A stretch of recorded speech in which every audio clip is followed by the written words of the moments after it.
Welcome to the Possibility Action Network podcast. I'm your host, Stephen Middleton, aka Possibility Man. We're committed to bringing you guests who strive to better people's lives and serve as a force for good in the world. Our guest today is Kim Korte. She's known for developing innovative techniques to help individuals manage their emotions. She's the author of Yucky Yummy Savory Sweet, Understanding the Flavors of Emotions, and hosts the Flavors of Emotions podcast. In her book and podcast, Kim presents a unique approach to understanding emotions, comparing them to the way a chef flavors a dish. Her professional title is Sensory Perception and Emotion Management Strategist. Kim, welcome to the show today. Well, thank you for having me. I've been looking forward to this. Me too, and looking forward to talking with you. But first, a reminder to our listeners and our viewers, follow, like, and share this podcast wherever you find it. Your support matters and helps us attract guests like Kim Korte. Hey, Kim, you are doing some exciting work now, and I want to delve into it in a moment. But first, I want to ask you, what was your profession prior to you doing what you're doing today? Have been in accounting for what feels like 1,000 years, and it's in the real estate world, meaning people or companies that manage, develop, own large portfolios of real estate, like a real estate investment trust. And I worked in the accounting for that, specifically the property accounting. And Uh-huh. then I got into implementing systems around it, like large ERPs. And then I went on my own after losing my job doing that, I went on my own and implement, and I still do a little bit of that Uh, consulting or implementing. It's called procure to pay. So it's all very, a lot of people are like, what is that? My dad still doesn't know what I do. And my husband uh, has to ask me a few more times. And it's fine. I don't really care. yeah. But I think that what's really important about what I've been doing for 20 plus years is that I apply workflow and logic, and I Mm, try and create repeatable processes for my clients so that their systems, meaning mhm, their organizations, function more optimally when they understand what that process is. I got it. Hey, so look, is the brain then of an accountant and someone who works with workflows different from the brain of a person who does what you're doing now? Is it the same type of thinking or is it different? I think I applied it to emotions for sure. In the book, you'll see like I have this whole process flow that it takes you, to what happens. And it's because like what I should say, what happens when we create or construct Mm, an emotion. mhm, And and so I've applied it, but it totally uses a different part of my brain, so to speak. yeah. It's kind of like here's this logical, process oriented, and then there's now this developed, and I don't like to use touchy feely, but it's more Mhm. science oriented. It's Yeah, interest in yeah. this science. Uh-huh. So now when I introduced you, I mentioned your title, and it's the first, title that I've ever seen like this. Let me repeat it, Mm. and I want you to tell us what this means. Sensory perception and emotion management strategist. What do you do as an emotion management strategist? And I'm going to tag on the sensory perception part Uh-huh. because so, and I bought into this too. And I'm not saying that it's not important. I'm just saying it's all a part of a network that we use to manage our emotions. But a lot of people think, oh, I just need to manage my thoughts. If I just manage how I think. And I know that I tried that and I wasn't always very successful. And it was when I read this book, How Emotions Are Made, The Secret Life of the Brain, I Mm, understood that underlying our thoughts and really driving our thoughts mm, are our perceptions. and that our perceptions are the ingredients that our brain uses to launch our emotions. And I Mm-hmm. call our history, all of our memories, everything, our our recipes that the brain uses. And then Mm-hmm. from that comes our emotional response. And our thoughts about that emotion can come from that too. You know, it could drive Mm-hmm. like the direction that we're going to think, the actions that we're going to take, the decisions that we're going to make. And Mm-hmm. and that's kind of where I came up with this, what I call the emotion chef, which is this process of helping people to understand how how we can manage our perceptions better to help us Mm-hmm. better manage our emotions. Mm-hmm. Now, I want to come back to this book that you mentioned in a moment, but I want to continue with this. So, what put you on this path? You know, the path to understanding emotions and feelings. How about many, many years of being emotionally troubled? As a Mm-hmm. very, very, very young girl, I was 5 years old, and um, a young man behaved extremely inappropriate with me, and it affected me. I was 5, and he was probably, because he was a family friend and in the same religious circle. So he was in my life for many, many years, and I had pushed it down. And that resulted, of course, that's what you have to do to cope as a child. But I also was raised by a woman who, my mother was an alcoholic, love her to death. You know, she's passed, but she died of alcoholism. And there's ramifications of anyone who's ever Mm-hmm. been raised by someone where alcohol is a problem, you know, like the troubles that it brings emotionally. And it was just like, you didn't talk about your feelings really, or, you know, it was just really big feelings, right? Like everything just got Mm-hmm. to a point, and ignoring situations was more the apropos.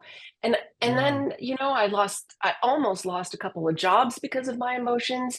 And then finally, it was when I got divorced. I had built 2 businesses with my ex-husband, and we had someone who worked for us, and he left me for her, and she was, I thought, a friend, and I loved her.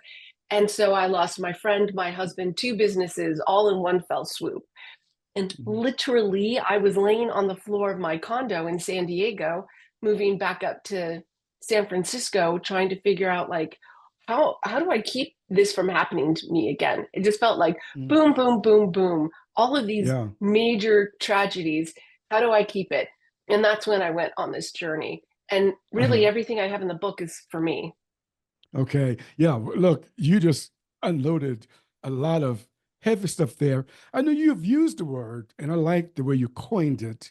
I've never seen anyone coin it this way. Life quakes. Are those the life quakes that you just mentioned a moment ago? Yeah. Yes, So, yes. mhm. So this phrase, this word, life quake, was it coined like later? Was it coined early on, or was it coined when you were writing this book? Oh no, it was coined by another author, and Okay. because I live in earthquake country, Uh-huh. it Uh-huh. was really relatable, right? Yeah. And it feels like your life is just shaking and shaking and shaking and Yeah. out of control, and so Look, just the I'm with you visual there. and the feel to it, Yeah, I mean, it's a great word, and I'm glad you corrected that. It was coined by someone else, and you, appropriately used it here. appropriated it. Now, but what did you do? You must have had a lot of emotions with all of the things that you've mentioned. What kinds of emotions were you experiencing? You know, I'm going to tell you, it's the opposite. It was Okay. the emotions that I wasn't facing. So I can still remember, this was back when I was probably going through my most tumultuous time. And I can remember just crying and having physical symptoms, like feeling uh, stomach problems, reproductive issues, you know, and I was just like having all these things, and it was because I was pushing emotions down and wasn't Hmm. feeling them, or Hmm. when I felt them, they were really big.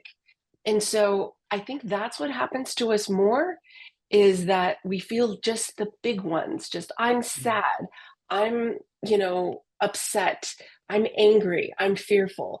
And we forget that there's a lot of finer detail to ranges within those emotions that give us granularity.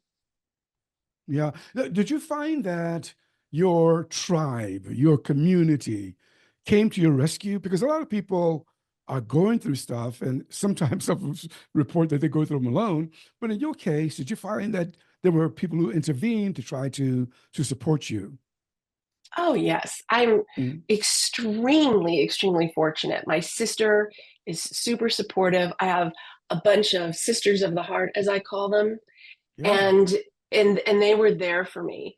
And they didn't always understand it, but they were there, and they Mhm. helped to the capacity that they could. But I Mhm. have amazing friends. That's wonderful. I mean, support is so important. It Community is. relationships. I'm glad you had that. Now, the two things that come up for me, when I consider your work, and on the one hand, it's emotions, and the other hand is feelings. Uh, Are those things, both of them, treated in your book, or is there a difference between emotions and feelings? There actually is, and we Mhm. we kind of use it interchangeably. But there's a process when I'll just quickly take you through this process. So when the sensory ingredients come in, we use that, or the brain uses that to create what we see, what we hear, what we smell. We think we see with our eyes. We don't. We see with our brain. And we've known this for 1,000 years. And we hear with our brain all of these things, and we feel our emotions are a product of our brain. So now how we know what we're seeing, we get, right? We know it comes in through the eyes, and we perceive it, and we get the colors, we get all the shapes, we get all of that. We get the sounds, all of that. Now when the brain does this for feelings, it sends this electrical signal, or this chemical signal. It's called a peptide, and it's released to the body. And that is when we get the feeling. And so we can either be very connected to the feeling, or we cannot be very connected to it and push it down. It's kind of like shutting our eyes to feelings when we push it down. But the emotion is very short. The feeling is the result of it. And so that's the distinction. And I'd like to tie in the title of your podcast to this, is because the brain is always working as a possibility action network, Mm. meaning there's lots of things that it could be. When we smell something, like, what is that? And we might have to smell again to really know what it is that we're smelling. Or we see something, Mm. we think we see something, and we look again, and that's not it. Well, it's because the brain is working on possibilities, on Mm. what's the best guess. And Mm. so it does that the same way with our feelings. It's giving us that best guess. And just like we have to look again at, is that really my friend Steve? Or Mm. do I really smell skunk? That's what we have to do with our feelings too, is what I'm purporting, is that we need to not just take it at first feel, and Mm. but try and pay a little bit more attention to, is it correct or isn't it? Yeah, yeah. So let's look at the title of your book for just a moment with what you've just Mhm. said in mind. Yucky, the primary title, Yucky, Yummy, Savory Sweet. That first word, yucky, all of us have heard it before, but what are you pointing us to when you use that word in this title? Thank you. You're the first person who's ever asked me that question, and I love this question. If you taste something that's yucky, you feel it in your body, right? Like, you're like, oh, Hmm. your whole body tells you that it tastes yucky. It's not just in your mouth, you'll feel it in your body. Your sense of taste, just like taste, or sorry, let me go back, just like an emotion and feeling are different, taste and flavor are different. And flavor is a product of multiple sensory systems. So when we taste something and we say, oh, that tastes yucky, that is a product of what we see, what we hear, what we smell, all of these things. It's everything plays into how we experience flavor. And so because our emotions are the same way, they're a product of multiple sensory systems.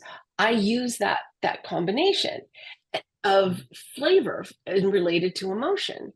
And so some emotions can feel yucky, a situation can feel yucky, just like food.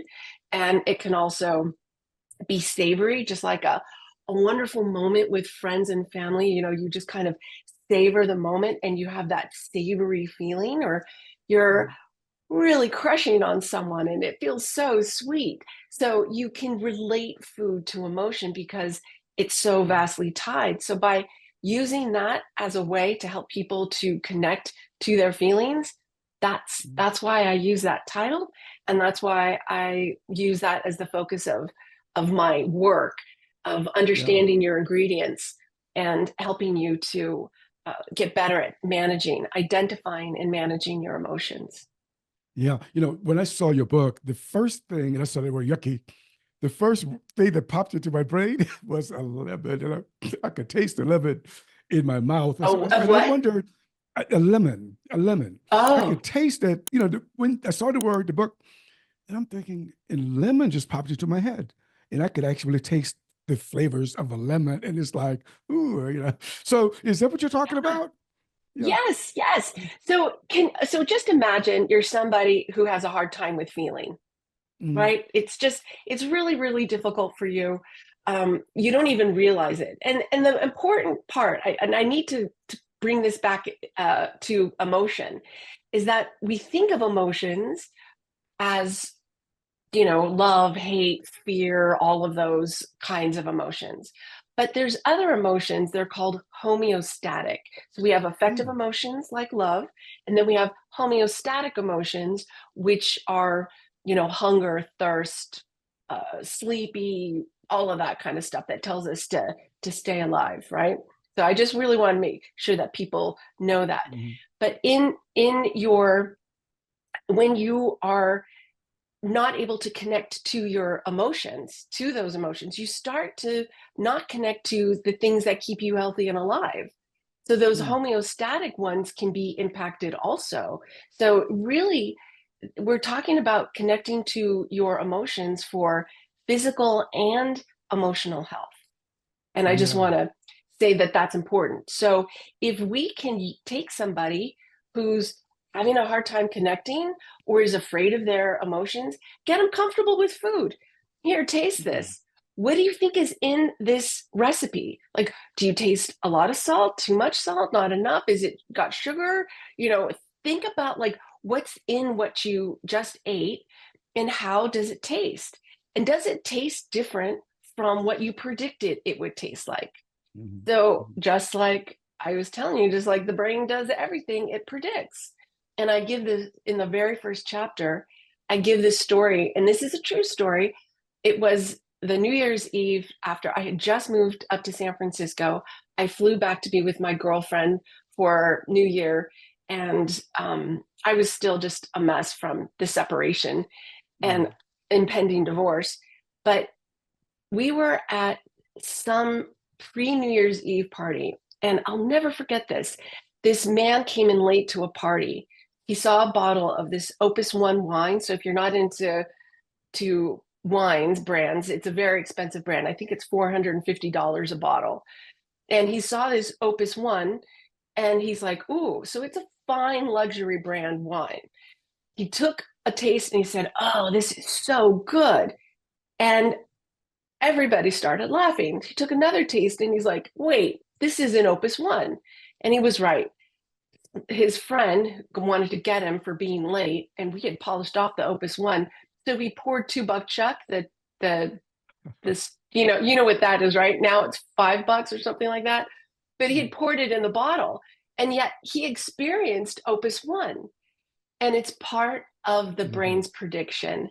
And so this is where emotions come into play, is because the brain will play into our emotions to make its a prediction for us. Mm-hmm. So the possibility of whatever emotion you can experience is factored into our past experiences and the emotion that we had when we had an experience or a memory, because it's a sensory system. Emotions are a sensory system, and it's all a part of that memory. Just like the lemon, you tasted it, you had it, you felt it, your brain recreated it, but there was no lemon there.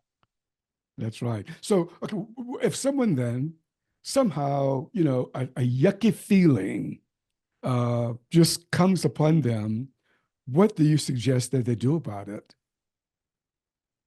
Well, there's a few things. One of the very first things I would say is you need to take a second taste. And it's just like, our brain is predicting, right? And it's a subconscious thing.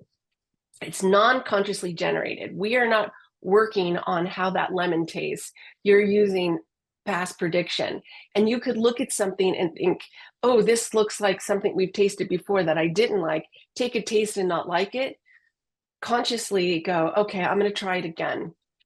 Take a smell, take a taste, and now you're like, oh, it's not so bad.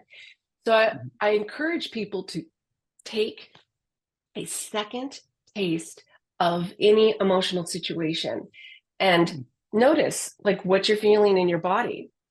If you're feeling fear, that's a good sign that you're highly focused on whatever you think that fear is, right? Because that's what the brain does. It's a chemical thing, with when you have a lot of I can't even think, cortisol. It's like your area of focus goes very narrow, and to widen it, to make it more broad, you have to like take a breath and like look around and try and reduce that fear so you can take in more of what's going on to see like, is this really a fearful situation? Just like, does this really taste as bad as we think it does? Because sometimes we're missing ingredients that might change the recipe that we really need to create emotionally. So how do you move people then? Let me back up. Do you try to, in your work, move people from yucky to yummy? And then how do you do that from yucky to yummy? So I'm going to say something that maybe not many people hear, but I don't believe that emotions are positive or negative. The outcomes are. So fear is really positive when we've got a growling, animal in front of us and all of its teeth are showing and we may need to run. That's a positive thing. We want that. We want that cortisol to get us moving. But love in itself sounds really positive. But how many people have negative outcomes because their recipe for love isn't healthy? So what I do is first try and get people to be connected to that sense of how we feel inside, and or at least gauge how they are dealing with that. And then it's a matter of like, what are your recipes, making sure they understand this process, because if you look at it as a process, then you're like, okay, I know how this works. So it's less emotion, and for me at least, it's less about the emotion and more about the process, because my feeling was produced by me. So I can change it. If someone else produced it, then that means they got inside of our brain and cooked it up. And they don't. We do. So it's helping to own them, examine, and then understand where they are in the spectrum of what's called interoceptive awareness. So that sensory system is called interoception, and getting them more interoceptively aware and working on developing that in conjunction with understanding what their recipes are, which is highly bespoke, because I don't think one of us has the same recipe for how to feel an emotion or what emotion we're going to feel. And then lastly is how to modify those recipes and how to create the world that we want, because it seems so contraindicative, but our world is inside of our head. Our brain produces everything that we experience. And so if we want to feel differently, this is the way for me to help you have a different world experience. Mm-hmm. What I Does hear you that make say is sense? that makes sense. I mean, I want to underscore it because what I heard you say on the inside here, not just through my head, is that if there is an emotion, be it a distressing emotion or a comforting emotion, there's a reference point. There's something that the brain is registering. Is that what you're saying now? Okay, so let someone says that, okay, I get that. Is that if I'm having this emotion, I'm referencing, in my case, I mentioned the lemon. I was thinking about that lemon and that caused that sensation is something about. So how does a person then neutralize it? I know you say, all in that good, all in that bad, but how does a person handle an emotion that's making them very uncomfortable? Because that's where a lot of people live. That is a great, great question. And if you think about a recipe that we have in our head that we're using, we don't know what it's based on. It could have been handed down to us. It may not serve Mm. us today. And if we're able to look at the ingredients and maybe capture more of a situation, then we might be able to say, oh, I don't need to feel different this way about it. Or you might say, I don't want to feel this way. People assume like death is always, people all respond to death the same way. Yet culturally, they don't. Belief wise, people don't. And so we can alter our recipe, how we view situations so that they are more palatable and that they work for us. Because like I said, we need fear. We need certain things in our life because they keep us safe. But maybe we were taught that something keeps us safe and it really doesn't.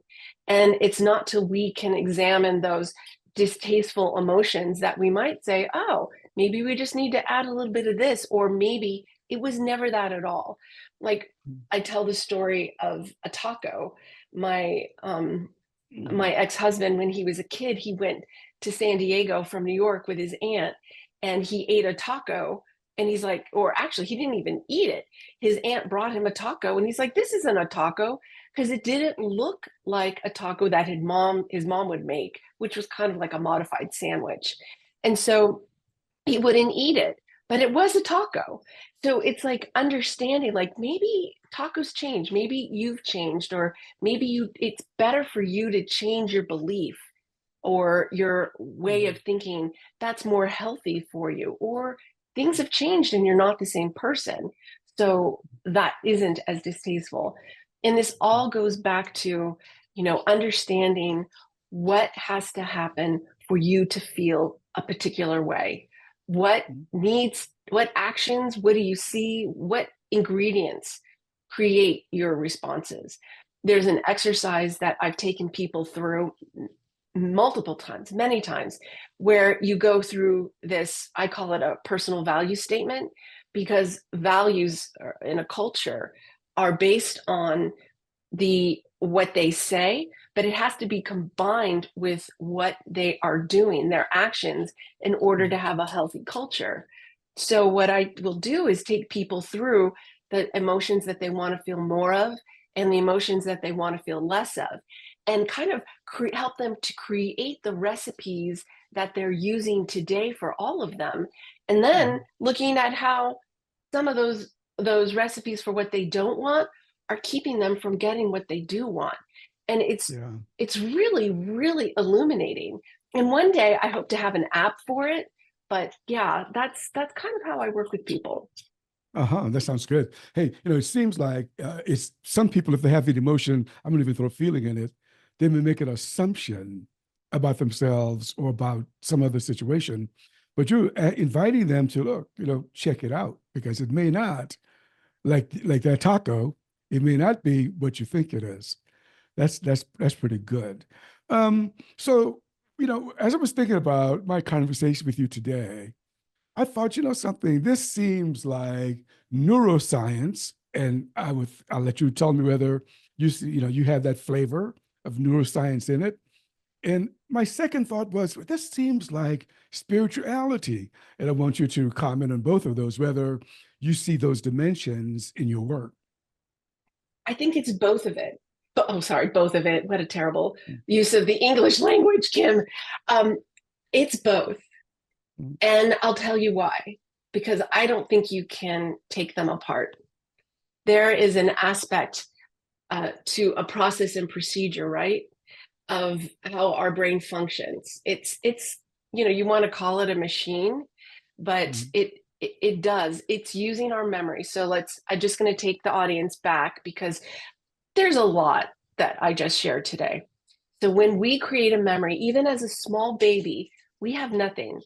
We're born to learn. Other animals, they wake up and they just start feeding themselves. Like they know they don't have to learn how to walk. Like they just get up, they walk. They do certain things that it takes us a lot more time to do.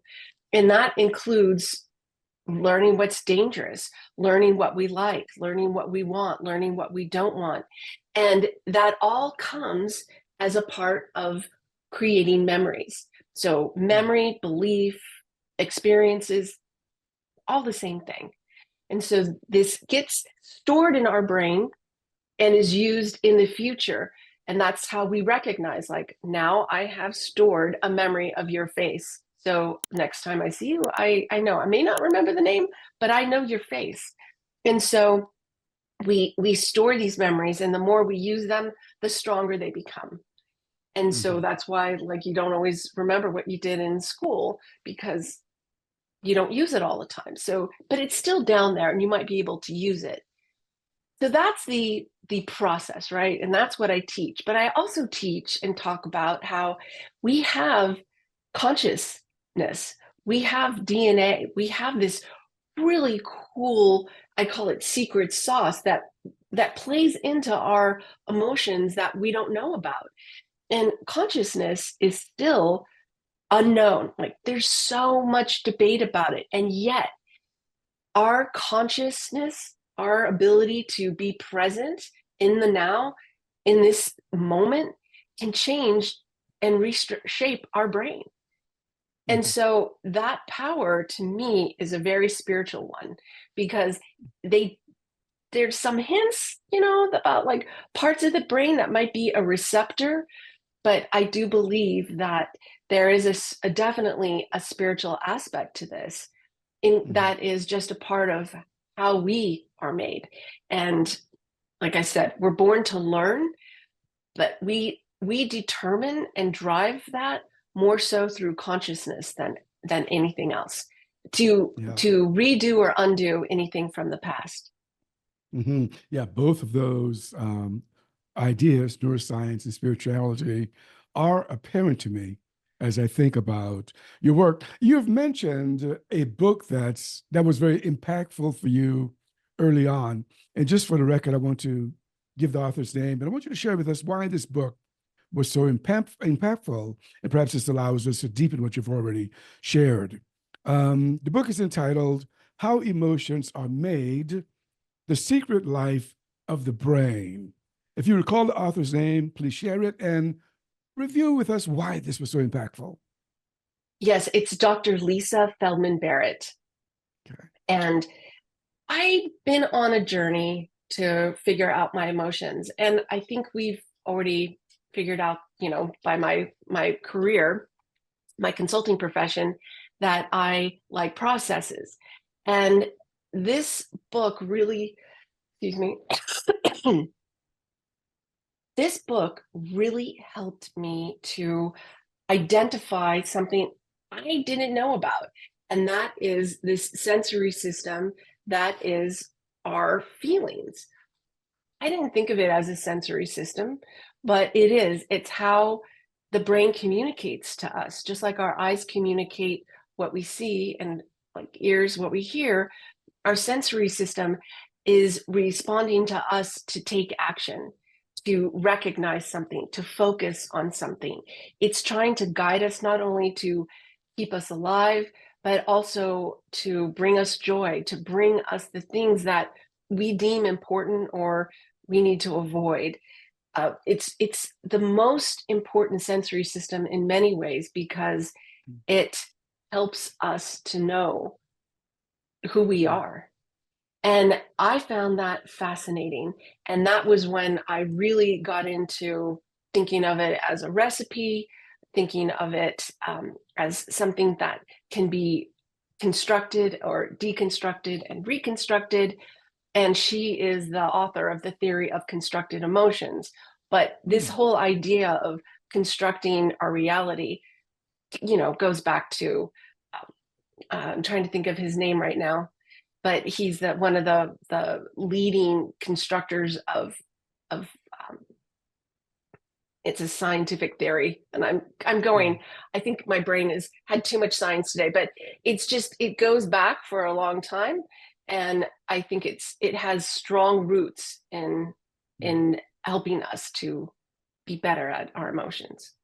Yeah, when you think about feelings and emotions, habitually or instinctively, seemingly, some people want to stuff it down, or they don't want the emotion, they don't want the feeling, they don't want this.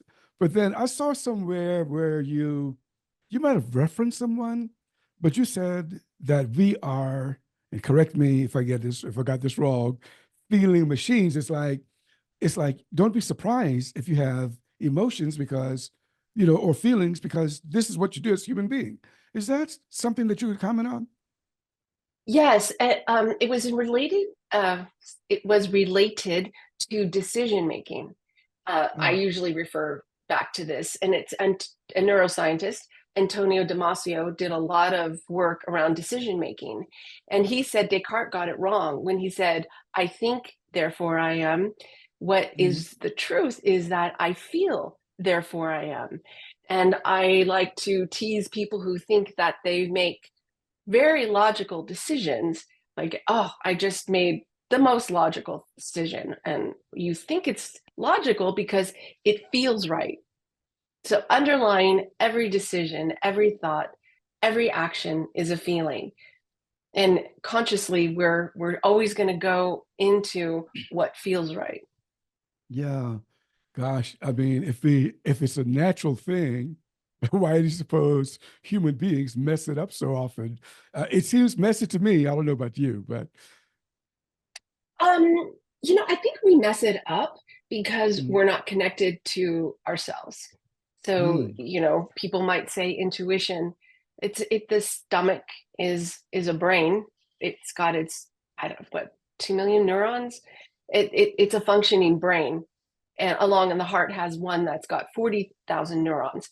It certainly doesn't work like the brain in our head, but it produces these peptides too, and we get feelings from these brains, and they are there to help guide us. And if we're not listening, if we're mhm. not creating that connection and able to face our emotions and find when they're wrong, we think feelings are facts, and they're not. Yeah, They're just yeah. not.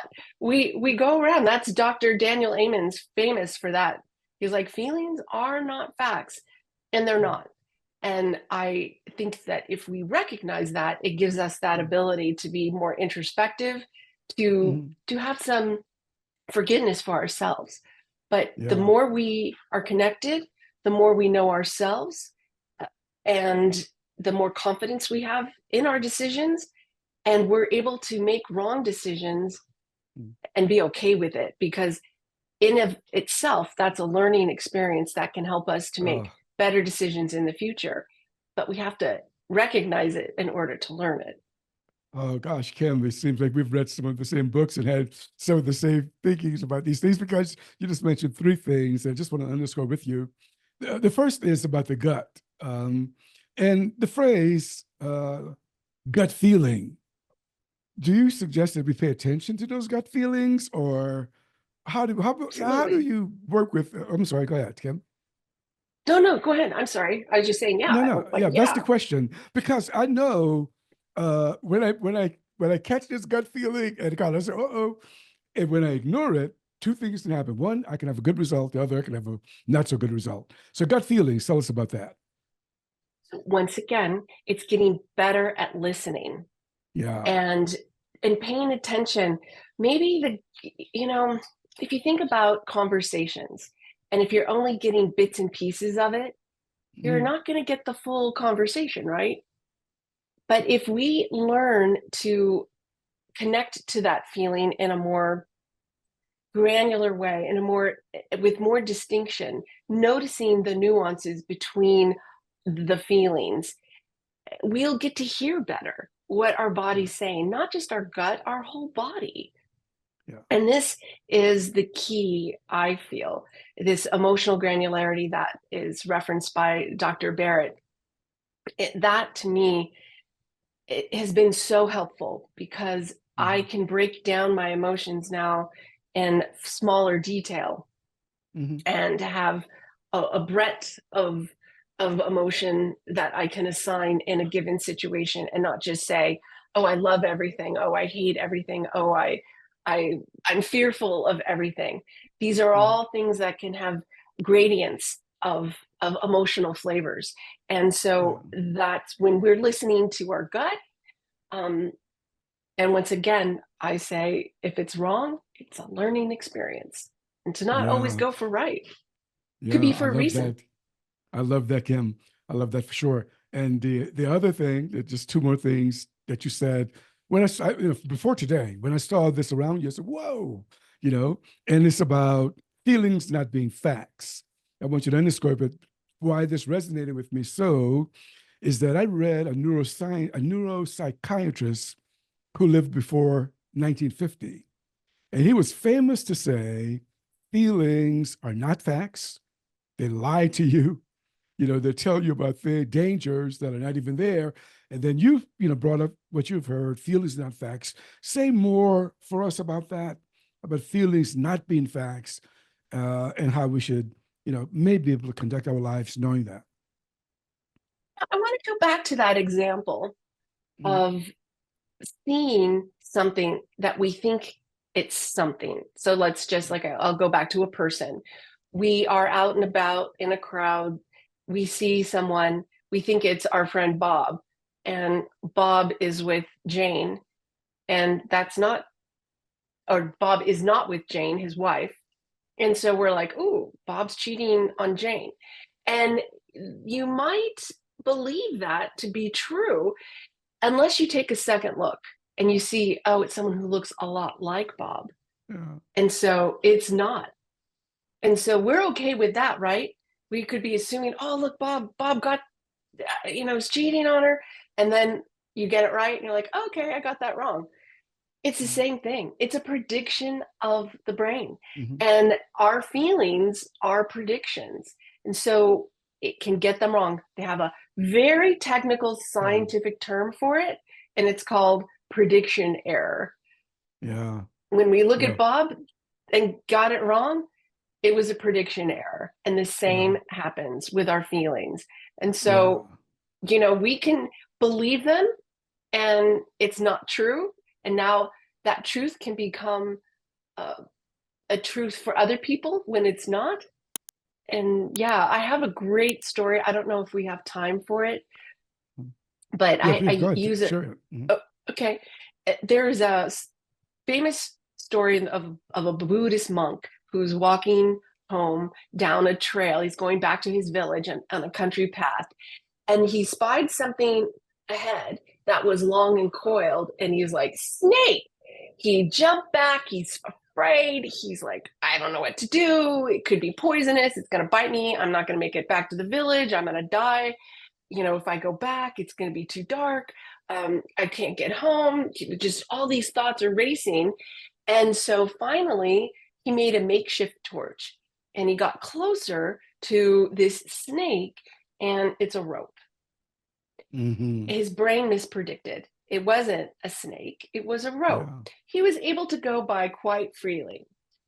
On the other hand, if he hadn't taken that curious action, and you notice I said curious, Yeah. actually cautious, he got a little cautious And then he was able to recognize, Yeah. oh, it's not. But what if he hadn't? What if he had gone the long way home and being the good citizen that he is of his village, he would have said, hey, there's a snake. Now, all these other people would have been afraid of this snake, and that snake was a rope. Yeah. So the whole point of this story is if we had more experiences, and obviously now he's going to expect a snake on the path or a rope on Mhm. the path in the future. But what if he had been raised by snake handlers? That never would have happened. So having more experiences makes us able to make better decisions, but also Mhm. being curious about a situation can help us to detect if our experiences are a snake or a rope. Yeah, yeah. Maybe there's danger, maybe not. But may I share a story with you that happened to me Oh, just this please. morning?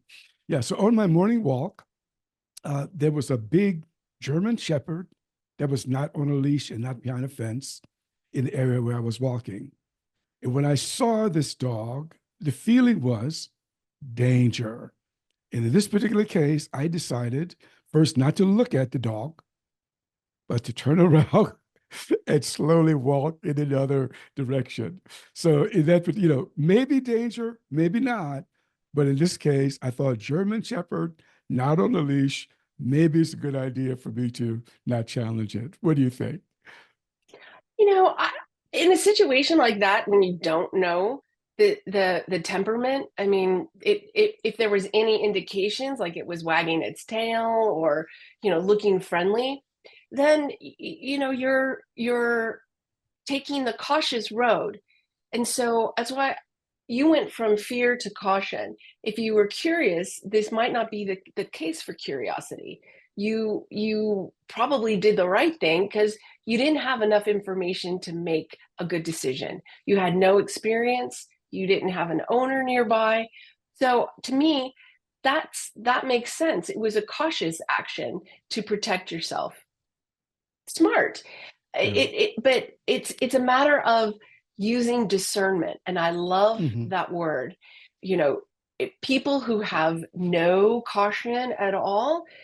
You know that there's a stat that they keep of people who die from taking selfies, who put themselves in dangerous situations because Mm. they have no regard for fear whatsoever. So Yeah. it's this balance, right? It's this balance of having a regard for fear and having too much regard for fear and being Yeah. able to move ourselves appropriately from fear to caution to curious. Yeah. Just so people would know, I have a physical disability. So I use a walker when I move in space. So therefore, I have to be cautious, careful, because if I Yeah. try to move too fast, I'll fall. So that's what part of that. And you know what, that dog could have been super friendly and jumped on you and Mm. took you down. I mean, it was smart. So Yeah, I, even without a walker, I might have turned around too. yeah. So this is the part of emotional, I think you call it emotional education, that you could become, Yes. I'll use the word smarter about emotions. Is that it? Yeah, and more informed. Informed. Definitely. Okay. I like smart. Um, I like the word informed. I think I like that's a better word for yeah, sure. Yeah. yeah. I like being more informed, and that happens with curiosity. I think that's Uh-huh. one of the greatest things. Like I said, you need to balance that situationally, but that is where experiences teach us Uh-huh. and ourselves. Okay. Look, I have just two more things. Can you stay with me Mhm. a little longer? Yes, Okay. yes. As long So as you need. the book title, oh, wow, what a creative title. Yucky, Yummy, Savory Sweet, Understanding the Flavors of Emotions. Where did that come from, Kim? There's a book out that's actually food related, and I think it's called Acid. Uh, I can't remember the name of it, but it's an homage to it. I can find the title for you. We Nice. even Okay. have it in our library, but it was kind of like, you know what, having four words like that to capture your attention. And that book is about balancing your recipes, the flavors, and when to add more acid. And I I haven't read the whole thing. It's really my husband's book, but it was really inspiring for me as far as my title went, because we have those tastes, we have those flavors, and we have those feelings.